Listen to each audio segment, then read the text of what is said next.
ವೀರಶೈವ ನ್ಯೂಸ್ಗೆ ಸ್ವಾಗತ. ಇದು ವೀರಶೈವ ಲಿಂಗಾಯತರ ಧ್ವನಿ. ಆತ್ಮೀಯ ಬಂಧುಗಳೇ, ಅಖಿಲ ಭಾರತ ವೀರಶೈವ ಲಿಂಗಾಯತ ಮಹಾಸಭಾದ ರಾಜ್ಯ ಘಟಕಕ್ಕೆ ನೂತನವಾಗಿ ಅಧ್ಯಕ್ಷರಾಗಿ ಆಯ್ಕೆಯಾಗಿರುವ ನಿವೃತ್ತ ಪೊಲೀಸ್ ಅಧಿಕಾರಿ DIG ಆಗಿದ್ದಂತಹ ಶಂಕರ್ ಬಿದ್ರಿ ಅವರಿಗೆ ಅಖಿಲ ಭಾರತ ವೀರಶೈವ ಲಿಂಗಾಯತ ಮಹಾಸಭಾದ IT ಸೆಲ್ನ ಉಮೇಶ್ ಪಾಟೀಲ್ ಹಾಗೂ ಉತ್ತರ ಕನ್ನಡ ಜಿಲ್ಲೆಯ ವೀರಶೈವ ಮಹಾಸಭಾದ ಅಜೀವ ಸದಸ್ಯರು ಆದಂತಹ ಸಮಾಜದ ಯುವ ಮುಖಂಡರು ಆದಂತಹ ಶಿವಲಿಂಗಯ್ಯ S ಅಳಿಮಠ್ ರವರು ಮತ್ತು ರಾಜ್ ನ್ಯೂಸ್ನ ವ್ಯವಸ್ಥಾಪಕ ಮ್ಯಾನೇಜರ್ ಆದಂತಹ ಮಂಜುನಾಥ್ ಪಾಟೀಲ್ ರವರು ಶಂಕರ್ ಬಿದ್ರಿಯವರಿಗೆ ಶುಭಾಶಯವನ್ನು ಕೋರಿದ್ದಾರೆ. ಓಂ ಗುರು ಬಸವಲಿಂಗಾಯ ನಮಃ. ಅಖಿಲ ಭಾರತ ವೀರಶೈವ ಲಿಂಗಾಯತ ಮಹಾಸಭಾ 2024ರಿಂದ ಸನ್ಮಾನ್ಯ ಶ್ರೀ ಶಂಕರ್ ಬಿದ್ರಿ ಸಾಹೇಬರು ರಾಜ್ಯಾಧ್ಯಕ್ಷರಾಗಿರೋದು ಹಾರ್ದಿಕ ಅಭಿನಂದನೆಗಳು.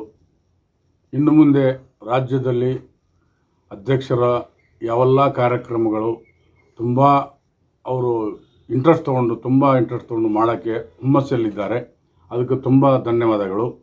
ಅವರಿಗೆ ಬೆನ್ನಿಗೆ ನಿಂತು ನಾವು ಸದಸ್ಯರಾಗಿ ಅವರು ಯಾವುದೇ ಕೆಲಸ ಕೊಟ್ಟರೂ ನಾವು ಚಾಚು ತಪ್ಪದೆ ಕೆಲಸ ಮಾಡುತ್ತೇವೆ ಅಂತೇಳಿ ಈ ಮೂಲಕ ನಾನು ಎಲ್ಲ ಕರ್ನಾಟಕದ ಹಾಗೂ ಆಲ್ ಇಂಡಿಯಾ ವೀರಶೈವ ಲಿಂಗಾಯತ ಮಹಾಸಭಾದ ಎಲ್ಲ ಸದಸ್ಯರಿಗೂ ಈ ಮೂಲಕ ನಾನು ಅಭಿನಂದನೆಗಳನ್ನು ಸಲ್ಲಿಸುತ್ತೇನೆ. ಉತ್ತರ ಕನ್ನಡ ಜಿಲ್ಲೆಯ ಯಲ್ಲಾಪುರ ಪಟ್ಟಣದ ಶ್ರೀ ಶಿವಲಿಂಗಯ್ಯ S ಅಲ್ಲೇನವರ್ ಮಾತನಾಡುವುದು.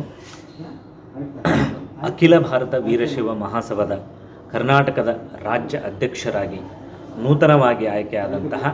ನೂತನವಾಗಿ ಅವಿರೋಧವಾಗಿ ಆಯ್ಕೆಯಾದಂತಹ ಶ್ರೀ ಶಂಕರ್ ಬಿದರಿ ಸಾಹೇಬರಿಗೆ ಅನಂತ ಅಭಿನಂದನೆಗಳು. ಅವರು ಕರ್ನಾಟಕ ರಾಜ್ಯದ ಸುತ್ತೆಲ್ಲ ಸುತ್ತಾಡಿ ವೀರಶೈವ ಈ ಒಂದು ನಮ್ಮ ಸಮಾಜವನ್ನು ಕಟ್ಟಿ ಸಂಘಟಿಸಲಿ ಎಂದು ಹಾರೈಸುತ್ತೇನೆ. ಮಹಾಸಭಾದ ಅಧ್ಯಕ್ಷರಾಗಿ ಆಯ್ಕೆಯಾದಂಥ ಶಂಕರ್ ಬಿದ್ರಿ ಸರ್ ಅವರಿಗೆ ಹೃದಯಪೂರ್ವಕ ಅಭಿನಂದನೆಗಳು.